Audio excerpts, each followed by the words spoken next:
So you guys know I've been searching for good mobile games, and I've run into a bit of a problem because like my phone's like good now, so I have I can download like a bunch of games. so so right now on my phone, and this is pared down a little bit, I've got Black Desert Mobile, Genshin Impact, RuneScape, Pokemon Cafe, and the surprising but also unsurprising best one, most enjoyable one so far, Mario Kart. We haven't started recording. Oh yeah, the new Mario Kart. Tour. I was not expecting much. Mostly because I haven't heard, nobody talks about it ever. It's like a full Mario Kart game that nobody talks about, and it's pretty good. There was a lot of mobile style features, I'll say, in it. There are. And that really put a lot of people off, aka a lot of Nintendo people off, aka me. Chuds. Me specifically. I get it. I really do. But like at the same time, the nice thing about that is that they keep adding new content. Oh yeah, forever. Which is pretty cool. Welcome to the world of gacha games, Aaron. Yeah, Never-ending content. Stay forever. Ever. So far, the new stuff you can add, you can earn without buying anything. But then you can also buy the currency that you use. Like you can earn the currency. Yeah, you guys know how this works. You know, like in gambling, they have like, what a whale is in gambling. Mm-hmm. They use that same term in gacha games. Oh yeah, you guys know. Yes. He apparently has spent like around $1,000 at least in a mobile game, and this was a couple years ago. Yeah. Good God. I can't remember what game it was for the life of me, but he told me about that. He was like, "Yeah, I've spent a lot of money," and he was there with his now fiance. They're getting married real soon. But I was asking him like triple digits, and he's like, "Yeah." I'm like, more than triple digits, and he's like, and she was looking at him like. It was amazing. I was like, "Oh, I didn't mean to out you in your addiction, man." I don't get it. You got to do the follow up. Like, was it worth it? I did, and he said, "Yeah, I had." He said he had so much fun. So, all right. If you're willing to spend I guess that money, as long as he's enjoying it. He's not a toothless hobo now, so I guess it was okay. I guess it was all right. He's not riding the rails with a bindle. He's not sucking dicks for loot boxes anymore. He's not getting murdered by Ernest Borgnine on a train. I'm gonna open that loot box. I actually still haven't seen that movie. Dude, it's so good. I tried to find it, but it's like out of print. Check your local library. Oh, that's a good idea. Yeah, but at our library. Dude, that's a damn good idea. You should fucking watch that. Aaron, you should fucking watch that movie too. Which movie is it? Emperor of the North. It's Lee Marvin is a hobo called #1 King of New York. They all have like hobo names. And Ernest Borgnine is a crazy murdering fuckhead who drives a train and kills every hobo that gets on it. And Lee Marvin is like, "I'm gonna ride that train." And it's just two old men beating the shit out of each other on a train for an hour and a half. It's amazing. So it's like a known thing amongst hobos that if you get on this train, he's going to kill you. He's going to kill you. Fucking wrench that he beats them in the head with. Yeah. Yeah. And he's #1 King of New York, and he's like, "I'm gonna ride that train." And it's just him and Ernest Borgnine like going at it on a train. That sounds amazing. It's an older movie, but it's fucking badass as hell. I'm placing a hold right now. Do it, man. It's good. It's really good. It's so weird. It's such like a oddball movie, and it's got Keith Carradine, I think, is in it. That's surprisingly recent, 2006. No, that's just the printing. Yeah. Oh, okay. A very young Keith Carradine is in it. He plays like the little like young hobo that's like following Lee Marvin. I was gonna say, I thought Ernest Borgnine died a long time ago. Yeah, this is like 19. I want to say like 70 something. Yeah, that sounds right. Yeah, it's they're old, but they're old. It's been placed on hold. It's being sent to my library location of choice. And speaking of Keith Carradine, whoa, I lost Sam. We lost you. We lost you, Sam. I'm glad it What wasn't about just me. Keith Carradine? I have I to was like, know. what What happened? about Keith Carradine? I have to was know. like, what What happened? about Keith Carradine? I'll tell you a funny story about David Carradine. Tell me. I want to hear about this. And Oh, it better not I be Good? about Am I back? autoerotic asphyxiation. Am I I back? think you've heard this one before. I don't know what happened to you, Sam, but we can hear you again. Okay. I forgot that the cord is bullshit on this thing.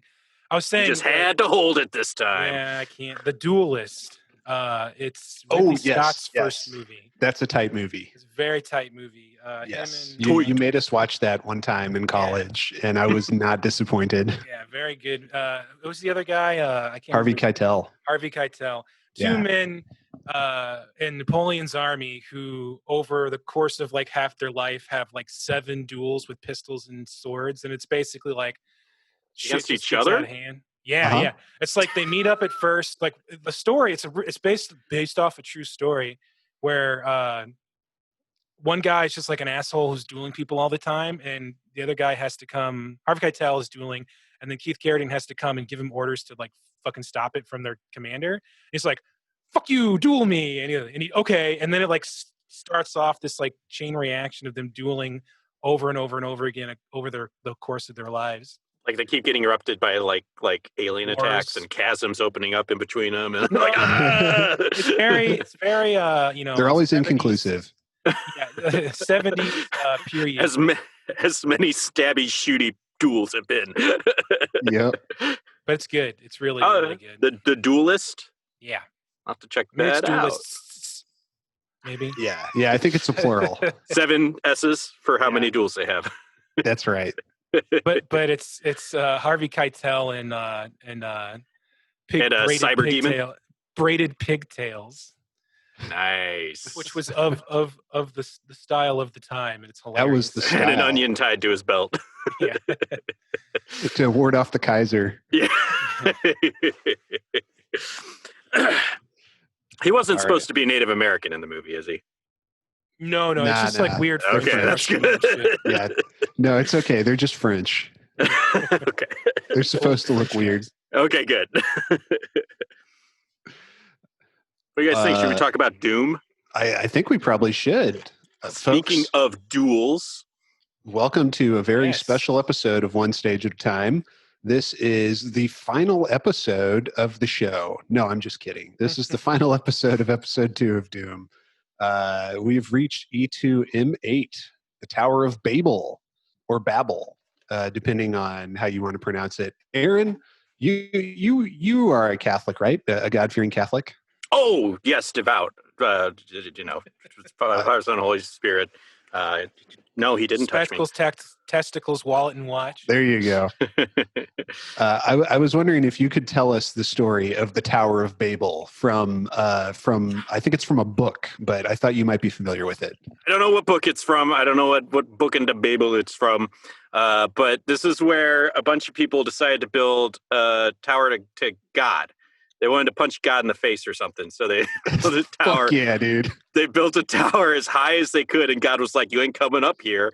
So he was like, "Ooh, you ain't coming up this tower." Like, no. So he like made it so that they all spoke a bunch of different languages, and they couldn't communicate properly, and they couldn't build the tower anymore because they couldn't talk to one another, and so they gave up. I think. Yet another example of God being a huge asshole. He's such an asshole. On the 6th day, God lulled. Basically. Well, that is the biblical Tower of Babel, and we are today venturing into the Doom version of the Tower of Babel. Mm-hmm. But fellas, before we get to that, would you care for another dramatic reading from the Doom novelization? I'm expecting. Is this the sex scene? Is there a sex scene? Is it all sex scenes from this point forward? It sounds like Sam's having a sex scene on his end. I mean, if you're depending on like how deep you are into like, you know, the works of Freud, all violence is sex and all sex is violence. So in a way, the whole book is sex. Hell you can fuck the book. It's got a pull tab on the back. I have been hoping that you would offer again, please. Can we please have another dramatic reading, Annie? All right. Story time. Before I can do that, I need another good announcer intro from Sam, as if we're on a classic 40s radio program. Doom by Andy Prem. Sponsored by Lucky Strike. LSMFT. Lucky Strike means fine tobacco. All right. Bill didn't stop. He came closer. Desperate, feeling like Cain, I returned fire. Given the half-dead condition Bill was in, killing him all the way should have been easy. The first bullet took him in the throat above his Kevlar armor. That should have done the job, but he kept on coming. I pumped more rounds at Bill, and finally one connected with his head. That dropped him. But even as his brains and blood oozed onto the corridor floor, his body continued to flop around the way a chicken does when its head has been removed. Humans don't do that. And they don't have a sour lemon smell either, which was suddenly so overpowering that I could barely breathe. I stared, shaken like a California earthquake. I was looking at a zombie. That was all that kept racing through my head, screaming the word over and over again between my ears. Zombie, zombie, zombie. What utter shit. Maybe Arlene could believe all that crap and bull roar. She watched those damned horror movies I wasn't never going to watch anything like a freaking zombie? I was crazy, bugging, freaked like some hippie punk snot flying on belladonna. There are no goddamn zombies. This is the real world. This is... Gates flopped some more, then stiffened up so quick it was like he'd been dead for hours. Scared, but drawn toward him like iron filings to a magnet, I crept forward and touched his corpse. Billy Boy was ice cold. This meat was decidedly not fresh. I think that was a sex scene. He kept coming, and I pumped more loads at him. Finally, one hit his head. That was great. I loved it. We see the first breaking of DOOMGuy's brain. He's having his first psychic break here. His third eye has started to open. That's right. We go on this journey till we finally get to the point where he's in the comic book and he's just like, ah! Huge guts. Just doing meth, just cranked out of his gourd on meth. Yeah, I think I've kicked the guy, that exact guy, out of my library I work at. Yeah, I've seen a few of those fellas in public as well. In St. Louis, there's no shortage. We're going to be thankful for them when the hell invasion begins, guys. Yeah, those guys are going to know what to do. They're going to be our heroes. We're going to look up to them, and we'll build statues to them one day. Well, in the meantime, maybe we can prepare with John Romero and John Carmack's instructive tome, Doom from 1993. So today we're at the end of E2M8, the Tower of Babel, and boy, what a level. We have confronted the evil at the end of the nightmare. And fellas, what did you think of this stage? Boss fight the stage, pretty much, I played it twice because I misread the final screen because I got no secrets, and I realized there are no secrets. Yeah. It's a little misleading. Yeah, I didn't think about it being 0/0.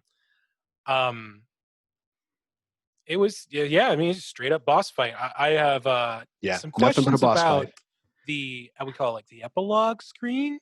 We'll get to that. I have some questions, some writing, I think, on that. Yes. I concur.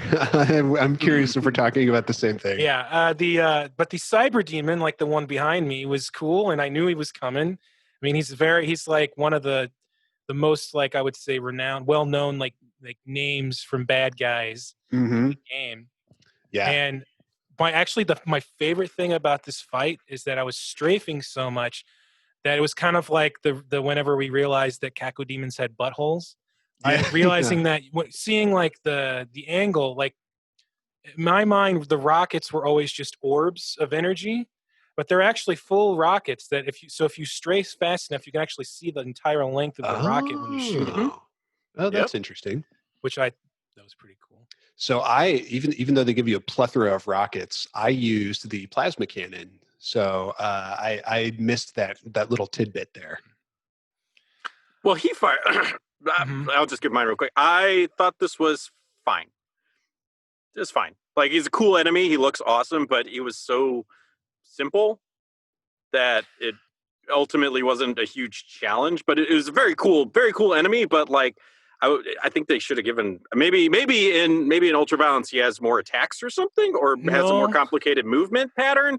But for me, it was just very straight up like, okay, he looks awesome and he does a lot of damage, but he has one attack and he's not. Once you realize he just shoots at you, then you just move to the side and start. But very cool enemy, very cool looking enemy, intimidating as hell, and just an awesome aesthetic with all the. Well, the CYBERDEMON himself is no different on the Ultraviolence difficulty. I'll give you some quick stats here. It's E2M8, designed by Sandy Peterson. The music is called "Nobody Told Me About It." I guess it's a little pun there. Id instead of it. And I think that's a reference to the fact that the CYBERDEMON isn't in the instruction manual, or the README file rather. So this would have been a surprise. But there are, as far as enemies in this stage, there's one CYBERDEMON, and then on Ultraviolence, there's 20 lost souls, as opposed to just 4 on Hurt Me Plenty. Yeah, so there's a lot. That's what I used my. Oh, sorry. Go ahead. I was just going to say, you don't have to kill them all, and you can mostly just ignore them. And since this is the last episode, ammo doesn't matter, since you can't carry it over to episode 3 anyway. Or rather, this is the last map of episode 2. So you just fire away with, your strongest weapons and not really worry about it. But yeah, there you go. Yeah, there are quite a lot of them. I used my. I didn't know. I knew I could hear him. I like how you can kind of hear the CYBERDEMON stomping around before you really see him. So I ran around and took out all of the phantoms, right? Lost souls. Lost souls. With my chain gun first, and then I used the plasma rifle on them, and then just used my 1,000+ hours skill playing pro TF2 esports soldier to take him out with the rocket launcher. He hits like a fucking. I don't know if his damage is more on Ultraviolet, because it's like 2 or 3 hits, even with the full 200 health, and you're dead. Yeah, feels like way more than anything else. I don't think it does more damage than Ultraviolence, because I took 2 hits and I was dead. Yeah. And my first playthrough, it's funny that you mentioned that you can hear him stomping around. I must have been going in a circle, like with him right behind me, chasing me for a while, because I could not find him the first time I played. I was like, where is that damn noise coming from? I was going everywhere, and I couldn't find him until finally someone's like, there you are, you bastard. I played this a couple times too, and on one of my attempts, he like had gone into one of the alcoves that you start in, and I just kept running around and couldn't find him until I realized he was like, so there's like the starting area. Oh, there he is in an alcove. I love how it starts, because at the end of episode 1, we fought 2 Barons of Hell. This boss fight begins with 4 crucified Barons of Hell on the walls. Mm-hmm. And then you open those doors, and then there's like a bunch of ammo. Then you go out into like the wider arena, and that's where all the lost souls and the CYBERDEMON are. If I didn't know anything about the CYBERDEMON, it would have been real sus when I go into that first room. It's like, oh, that's like 15 crates of rockets. Yep. I got this. I can't help but think about how the last chapter ended. If they're going to copy this in the next chapter, if we're going to get, how many CYBERDEMONs are we going to have to deal with at once? Yeah. It's much like the Baron of Hell. The CYBERDEMON will crop up a little bit more often. But I don't think it's quite the same way where like Barons of Hell are basically just regular enemies at this point. But we definitely will be seeing the CYBERDEMON again in the future. I'll say that much. As someone who like I said, I was joking before, but I've played a lot of TF2 Soldier. I like rocket physics in games. I really enjoyed the fight because I just like, I played it a couple of times and was trying to see how many shots I could hit without missing while strafing, and that kind of stuff. It was a lot of fun. I imagine that's easier with mouse and keyboard. Like I was trying to circle strafe him also, but I missed quite a lot. But I was just like rapid firing with the plasma cannon and trying to like strafe to avoid, because he always fires 3 rockets and then like rests for a bit. Big Mac Davis just kind of dodges like left and right. Yeah, I did that a little bit. Zigzag. If you can get a good timing down, you can do that. But like, you can only get hit twice. Why would you? Really? Yeah, I mean, it's like you could just go left for 3 shots and then go right for 3 shots, and it's a little easier. Yeah. I did this doing it to show off. I'm watching Big Mac Davis with his rocket here, and like it takes so many rockets to fucking put this guy down. I used the plasma cannon like you did, Andy, and I feel like it took the same amount of time, if not less, to take him down. I think that's probably right. I mean, because the rocket launcher fires slower, so it probably takes fewer rockets than it would plasma cannon rounds. But because of the rates of fire, it probably like works out to be similar in terms of how fast. It's 350 max, I think, for plasma rifle, and only 100 for the rocket launcher. I think with a backpack full of ammo, that goes up to, because I think I had like 600 rounds or something for my plasma cannon at one point. Maybe that's too much, but I had quite a lot. Guessing because that's around how much I had, and I didn't really use the plasma cannon all that much in the game. Now, here's an interesting tidbit, folks. I didn't know this till Big Mac Davis pointed it out, but on the episode 2 map, you can see the Tower of Babel being built in between episodes. Oh, I never noticed that. It gets bigger and bigger each episode until it's finally finished when you enter it in episode 8. So it's like the demons are constructing it, just like the biblical humans did when they tried to ascend to kill God. Maybe that's what the demons are up to here. DOOMGuy, and then everyone spoke different languages for some reason. So in this scenario, we're God. we are God. We are the God. It's like a Soul Blazer. God has incarnated himself into a mortal body, and that mortal body is DOOMGuy. Yeah.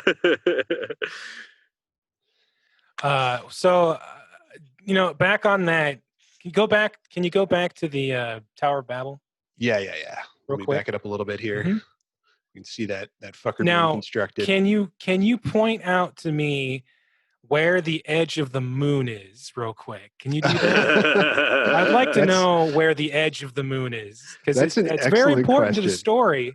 Yeah, we'll get once you kill the CYBERDEMON, there's like a little epilogue, and it says that you run up to the edge of the moon to see a special surprise. I don't want to go out of order for you, Andy, but I have the edge of the moon. We all know that planets and moons are flat. They're flat. We know that. Now, I've seen several science fiction movies. I've seen Ad Astra starring Brad Pitt. I've seen Interstellar from Christopher Nolan. I think that I know a thing or two about space. And I'm pretty goddamn sure that moons are round. Well, here's the confusing part. But I would say, right here, if you wait long enough, it shows like that the moon is now a chunk hovering over the moon. So I guess something like broke apart, and he didn't feel like he needed to explain that. Just that he repels down from the edge of the moon. Oh, let's go to the edge, children. Yes, we repel down from the moon now. It's like Discworld. You go far enough, and there's an edge that you fall off. Hell is made of cheese.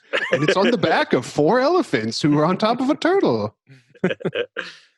All right. Well, Aaron, would you be so kind as to read for us this text that we get at the end of the boss fight here, kind of describing what happens next? This soliloquy, it's kind of blurry, but I'll do my best here. You've done it. The hideous CYBERDEMON lord that ruled the lost Deimos moon base has been slain, and you are triumphant. But where are you? Hang on. Where are you? Where are you? You clamber to the edge of the moon and look down to see the awful truth. Deimos floats above hell itself. You've never heard of anyone escaping from hell, but you'll make the bastards sorry they ever heard.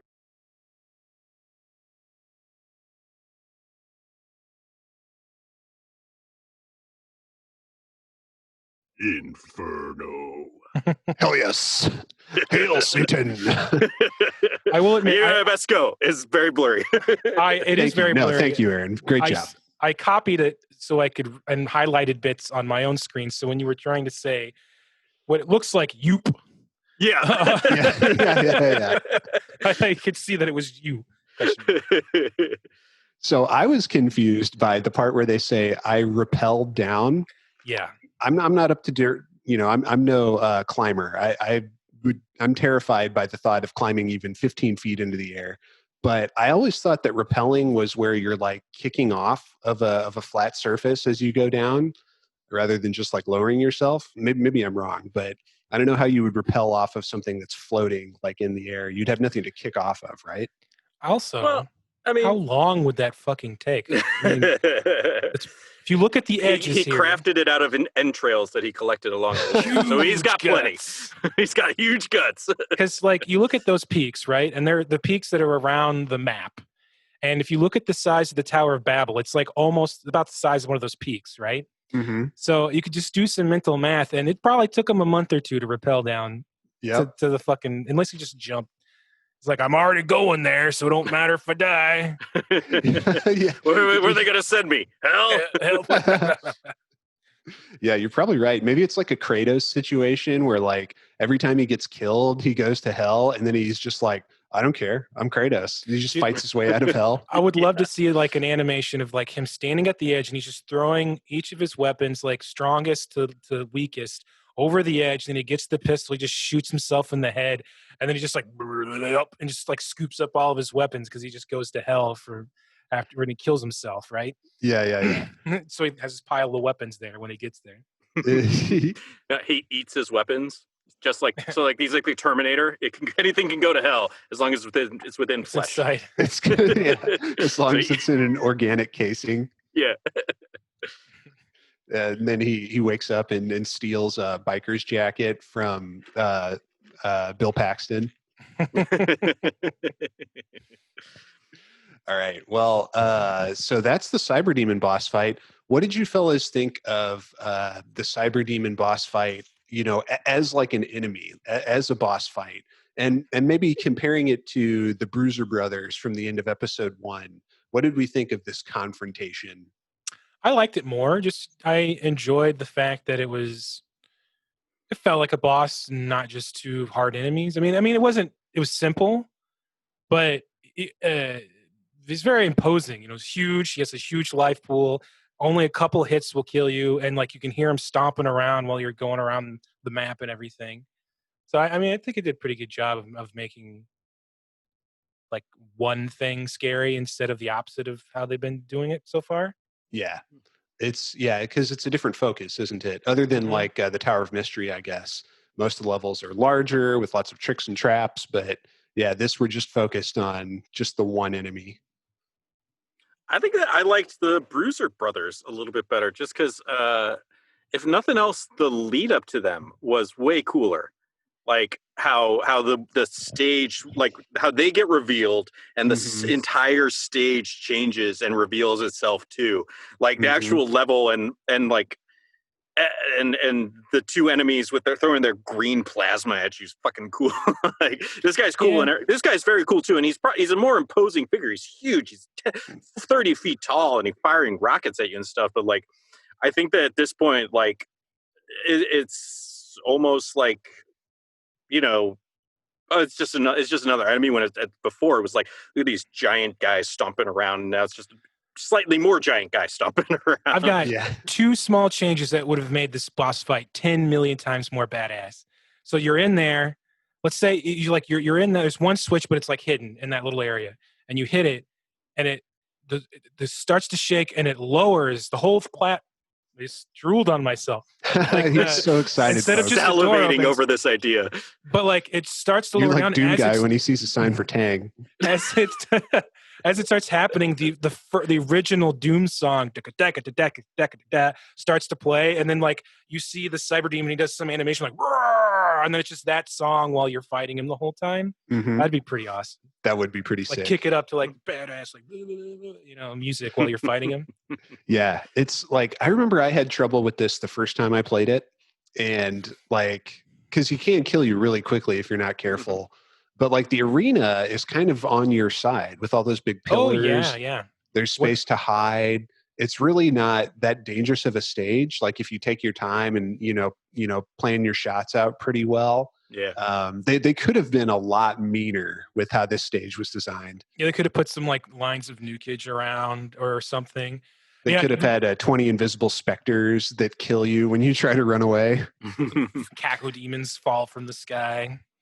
One thing, yeah, if you could just like, I was timing it a few times where I would just like get behind the pillar for his 3 shots, then peek around and shoot him, and then get behind the pillar for his 3 shots and peek around.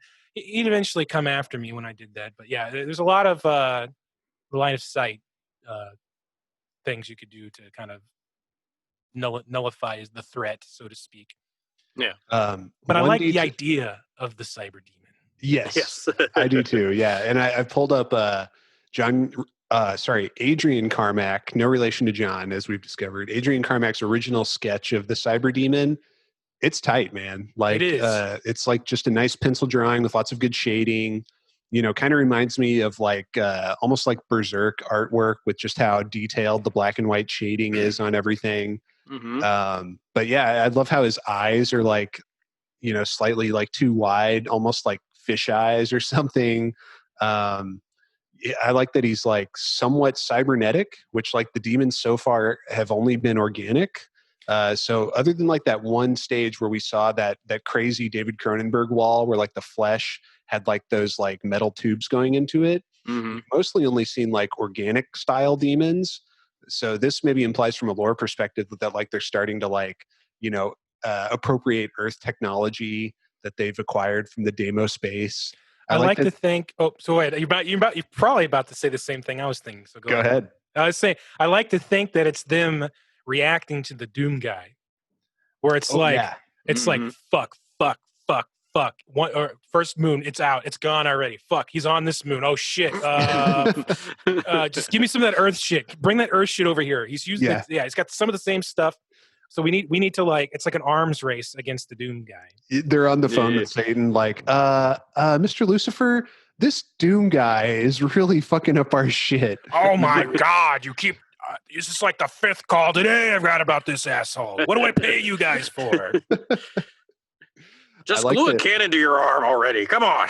We'd like to put an order in for some guns. Excuse me? Some guns. What in the hell is wrong with you? We're hell. This is hell. God damn it! Guns. Do you think that I made war with God and fell from heaven so that we could buy guns? I love how he's like so close to what he wound up being. Like this is the first sketch of him. I think so. Yeah, well, at least concept for sure. Yeah, it's really accurate. Yeah, like they didn't change much. They were like, mwah, no notes. Yeah, I think that like at a certain point, John Romero and John Carmack and Adrian Carmack did like a 3-way mind meld, and just like they were all just like totally in the right zone for, they were all listening to like black metal and watching like fucked up horror movies, and that they were just like there in like the same headspace, just perfectly aligned. Mm-hmm. To make the most perfect game ever. I like to think, so one funny detail to me is that they replaced the cyber demon's organic leg with a cybernetic leg, but they still put a hoof on it. They could have put anything there, but Satan was like, all right, if we're going to make cyborgs, they have to at least look like demons. I would like to imagine that they gave him a proper foot or a wheel or something. He just kept falling over. I'll get my hoof back. Or like Satan's so upset about the gun. He's like, well, you make that foot a hoof, God damn it. We have to have verisimilitude. This is hell, not some Mickey Mouse bullshit. And they're like, I know. Satan freaked about it, so it's a hoof. And like all the engineers like rolling their eyes. Yeah. It's like when you're a construction worker and you get some Looney Tunes like blueprints from an architect who wants to make like a Frank Lloyd Wright house or some shit. You're just like, what the fuck is this, man? Can't we just build a normal house? Cyber demon. Or maybe it's the opposite. Maybe it's like Satan is kind of an idiot, and he's like, oh fuck you, dude, guy. He's got like little action figures. Oh, you're gonna shoot my friends in hell, and he's like, He like draws like a sketch with like his hand like this and crown. It looks nothing like this. He's like, I want one of these. Like, he's doing like Robot Chicken, where he's like gluing action figure parts together. Yeah, he like tapes a gun to a demon. It's like, oh, surprise! It's like, I need like, no. Make me one of these. Like, excuse me, sir, is that a gun on his arm? Yeah, give me some of those. Well, we don't really have them. What are you saying to me? And make sure he has huge guts. Huge guts. And is this a robo hoof, sir? Yeah. He's already like walking away. Wait till Like, God gets a load of this. 2 weeks later, he's like, what the hell is this? Oh, you've got big guts. Oh no, look at your helmet. It's him and God. It's like, oh, right. Wow, Satan, you've got the biggest guts. Oh, shucks, God, you don't have to say, no, really, your guts are so much huger than mine.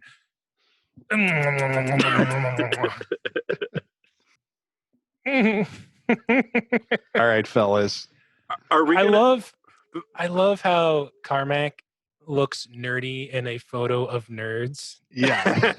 Like clearly a staged photo to look nerdy, and he still takes the cake. Yeah. I think everyone of a certain age went to high school with John Carmack. Yeah. Yeah.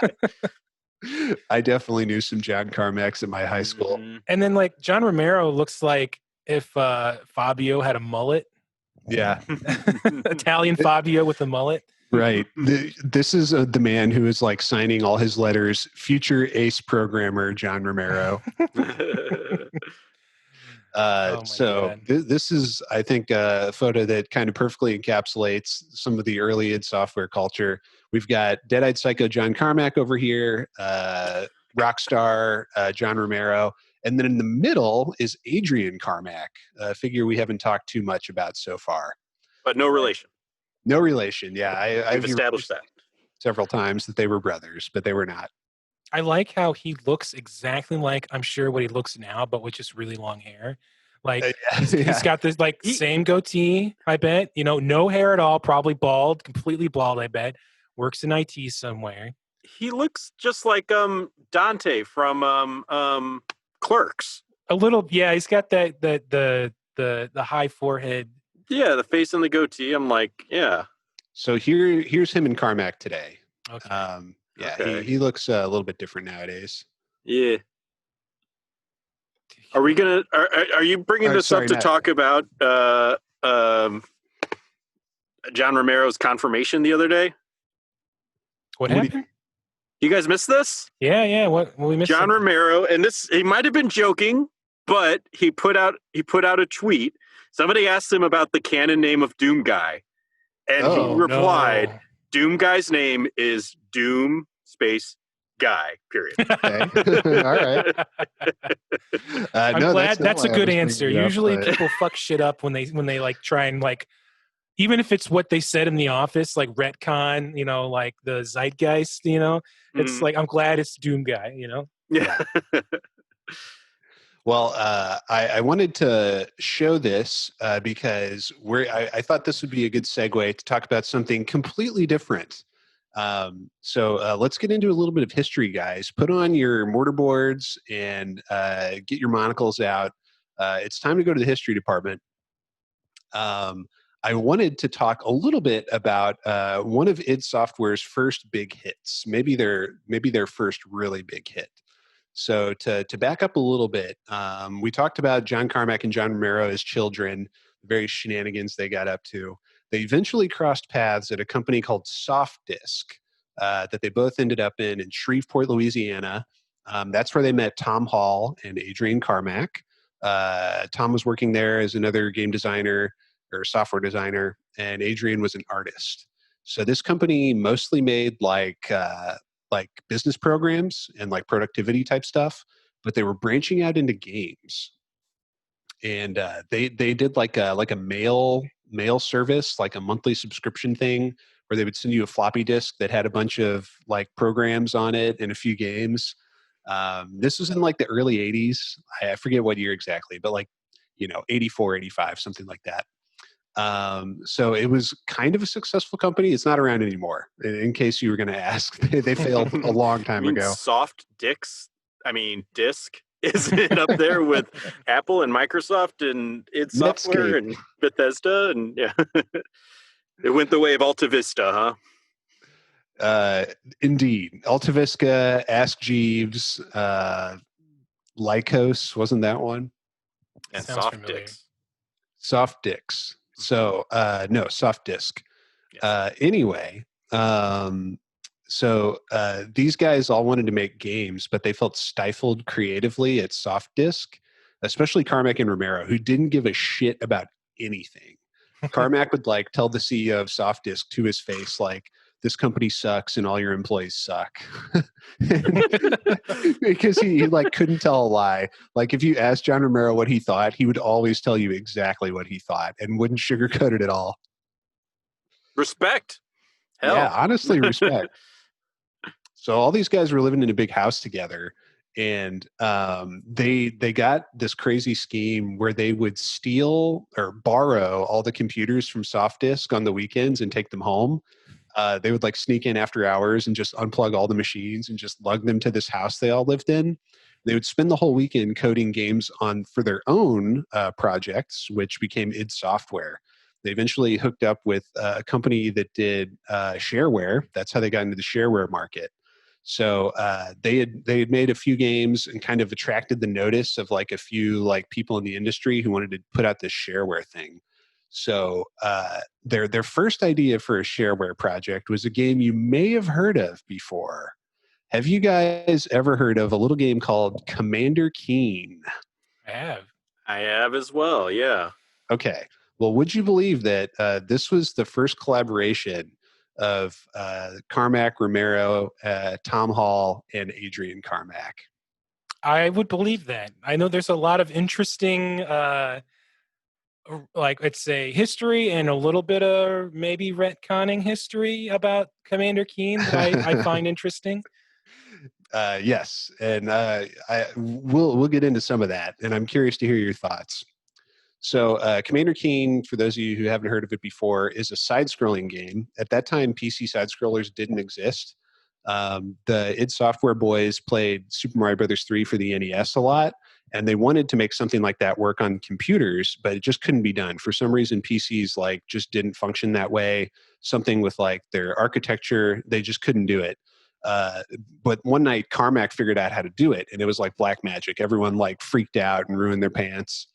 And they made like a little demo of Mario 3 on the PC and sent it to Nintendo, and were like, hey, can we do a licensing deal and like port your game to the PC? And Nintendo was like, that's very impressive, but fuck off. Yeah. We will sue you if you continue. Is it correct that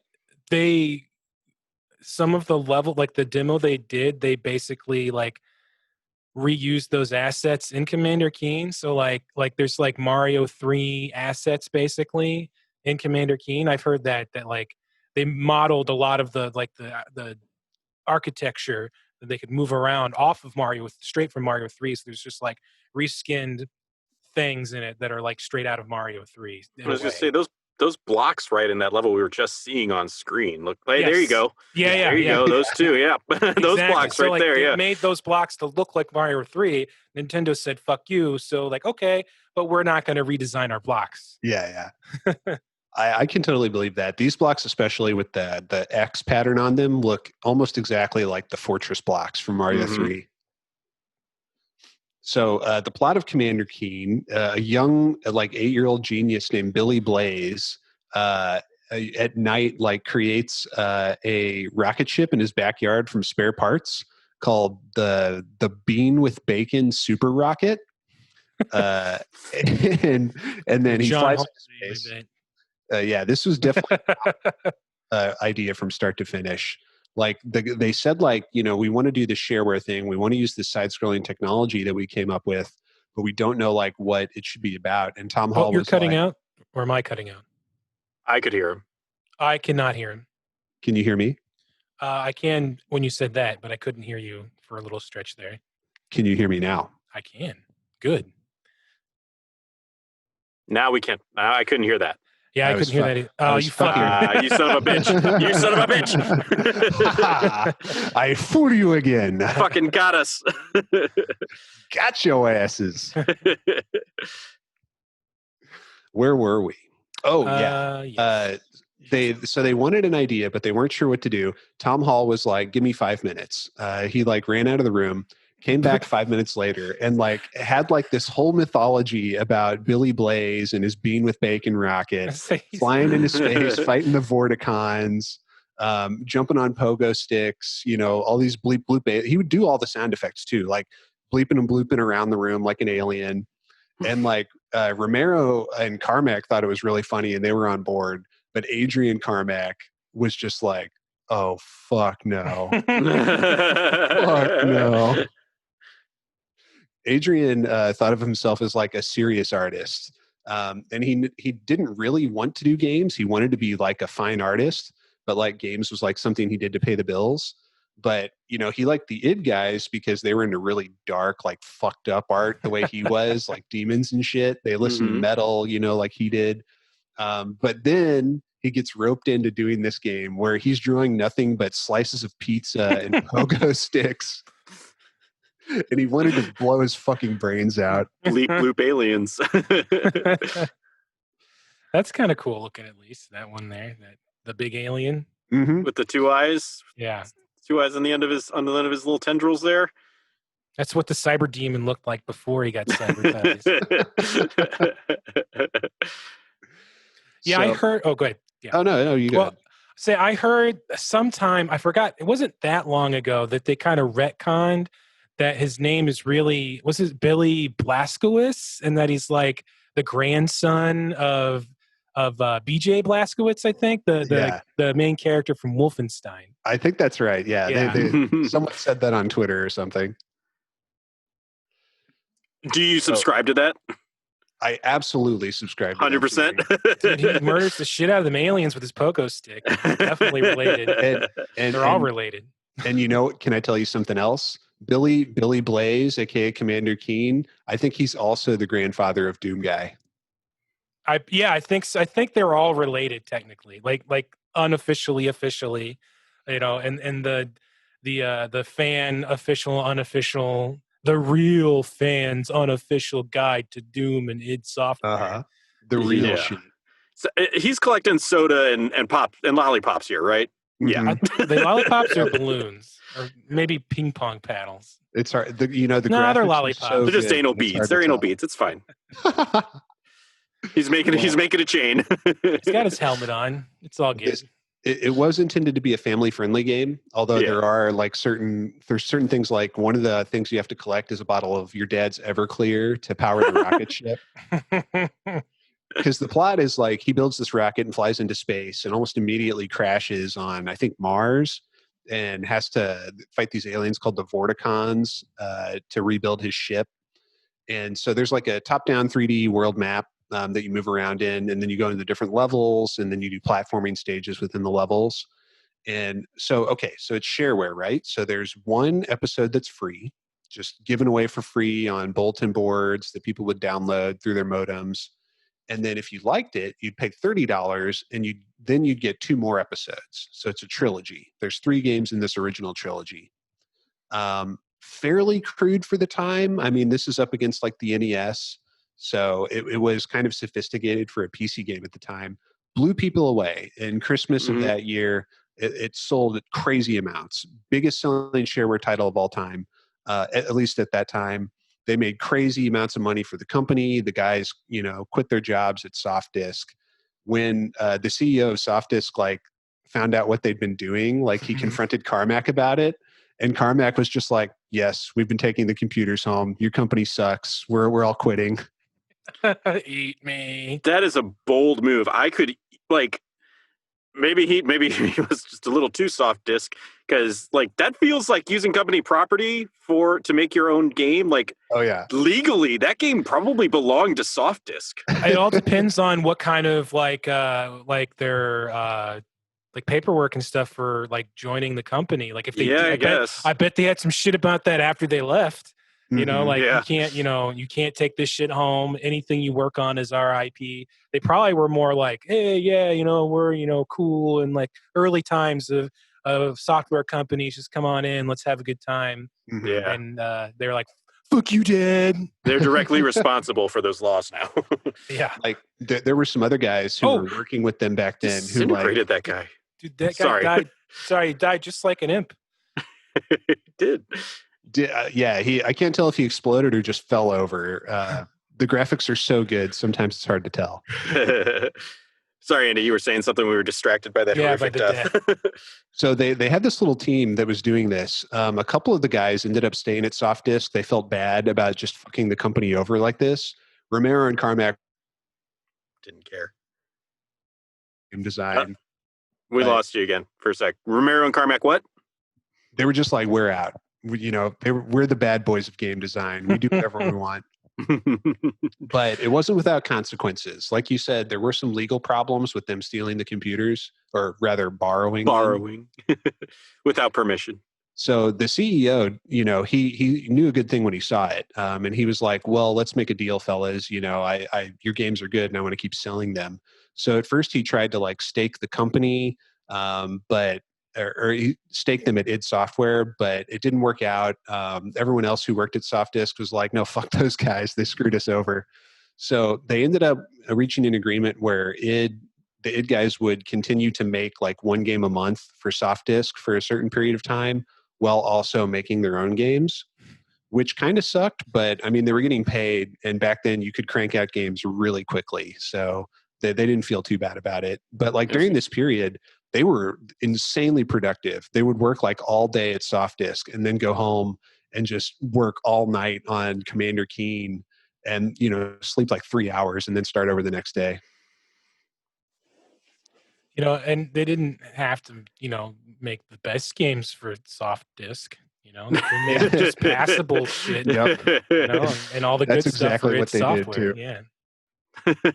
This is Mr. Jumpy Stab, and he jumps and he stabs, and he stabs this red circle. It's his mortal enemy.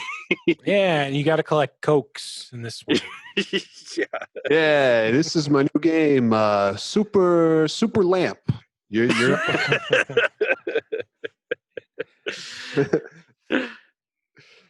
So they were on this kind of death march style schedule, but it paid off. They had some success here.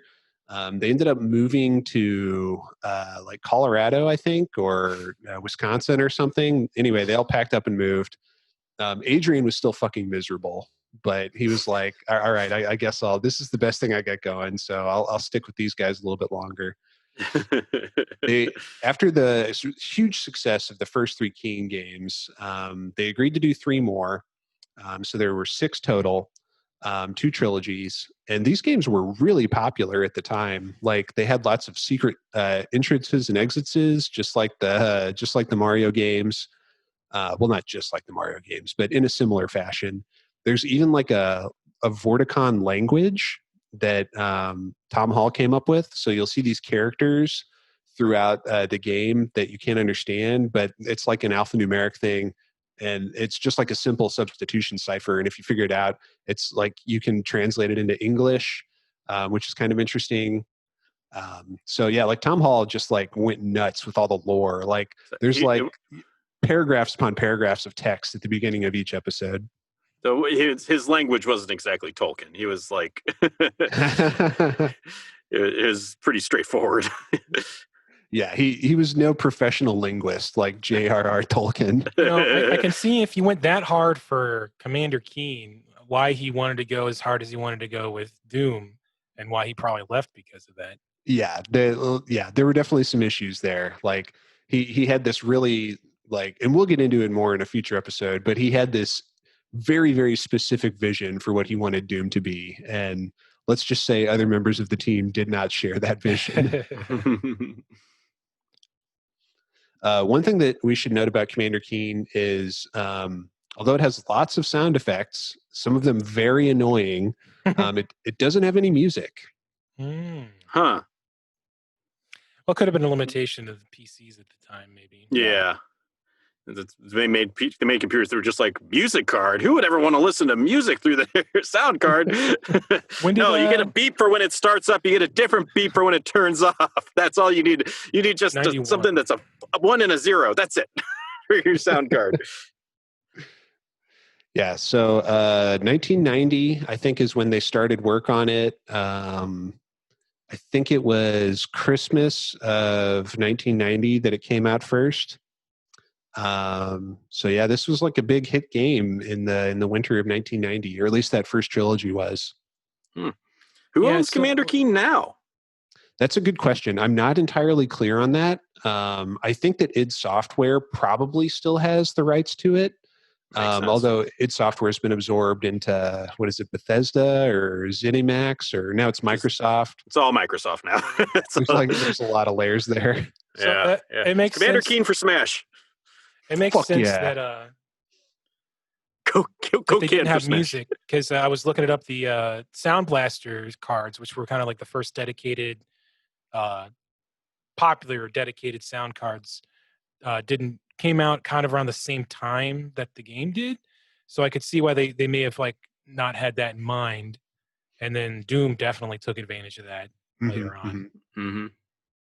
Yeah, it's amazing because Doom was 93, Keen was 90. And it really does seem like a quantum leap between Commander Keen and Doom. Mm-hmm. Yeah. Life comes at you fast.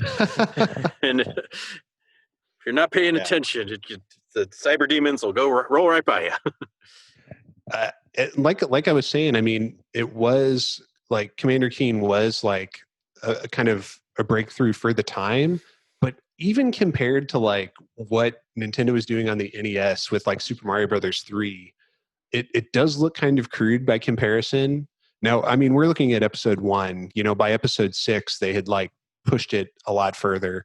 But and it's a shareware, so it probably didn't have the budget of Mario 3, which was, already like they knew going into Mario 3 that it was going to be a big fucking deal. That's true. Yeah. So it probably had a way huger budget as well. Yeah. Probably most of the budget, a lot of the time at least, went into being able to even scroll through a level like they're doing. But it was still just 3 guys who made the game, who made Mario 3. All the budget for Mario 3 went to Shigeru Miyamoto's Coke habit. Thank God. Get that man some more Coke. I'm just kidding, folks. I think that Coke is super illegal in Japan. You probably get the death penalty for it. All drugs are way illegal. But if you make the games, you make the rules. So like Shigeru Miyamoto, he could have done all the Coke he wanted and be like, just looked at the cops and they were like, Mr. Miyamoto, sorry. Miyamoto-san, pardon us. There is a cannibalistic serial killer who is not in jail anymore and alive in Japan. Whoa. Yeah. So maybe that's the less harsh. Maybe he was eating babies and they're like, it's not drugs. At least he's not doing Coke. It's one of those weird Japanese things, like how in their porn you can do anything, but you can't show genitalia. So they have to that's gross. Listen, you can kill whoever you want as long as you're not wasteful. Eat them. Yeah.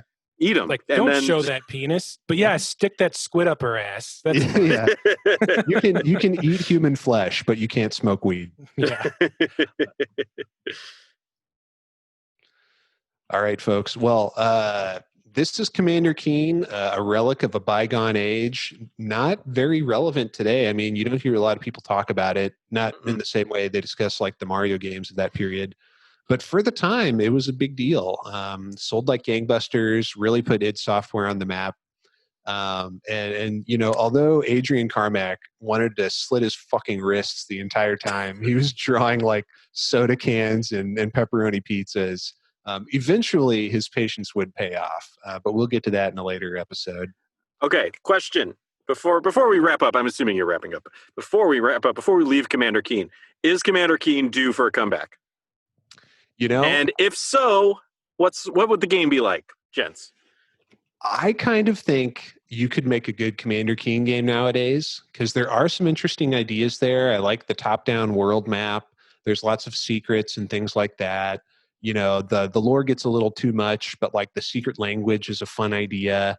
And I think it still has the rights to it. The last game was like a Game Boy Advance title that came out a long time ago that I don't think any of the original guys even worked on. But hey, why not make like a little update? Like Ori and the Blind Forest style. Like a smaller game, but sell it for like $20 on Microsoft Live or whatever. And I think a game like that could do pretty well. Yeah. June 9th of last year, ZeniMax announced a iOS Android Commander Keen title. There you go. It's got an animated, there's no gameplay, but there's like an animated like trailer. It's like him and a girl. So like I don't know. Looks interesting if they actually made it. I don't know if they did or not. It was E3 of last year. I think Aaron's trying to download it as we speak. I saw him pull his phone out. There's a port. I found a port. There's Commander Genius, which I think is you can't really see it, but yeah, I can't see shit, brother. Can't see it because of there's a game called Commander Genius on. I think that there's some. Yeah, I just see some ripoffs in the Google Play Store. Yeah, that makes sense. Yeah, it was planned for release in summer of 2019, but it's not. No further release or further announcement have been made. So like they're planning on it. Like it's dead. Yeah, well, that sounds it's probably real dead. like maybe they were working on it and then like some shit, something they delayed it and then COVID and then Microsoft bought ZeniMax. So now who knows? Yeah, it's probably in like development hell. Yeah, but it looks maybe he'll show up as an Easter egg in the next Doom game. That'd be cool. I think is to just rip assets straight from Mario Odyssey and make a 3D Commander Keen. They're just still at it after all this time. All they want to do is make a licensed Nintendo game. Yeah, it's either like going to be mobile or like some VR thing or something, like I don't think they would just straight up do a regular PC platformer of it.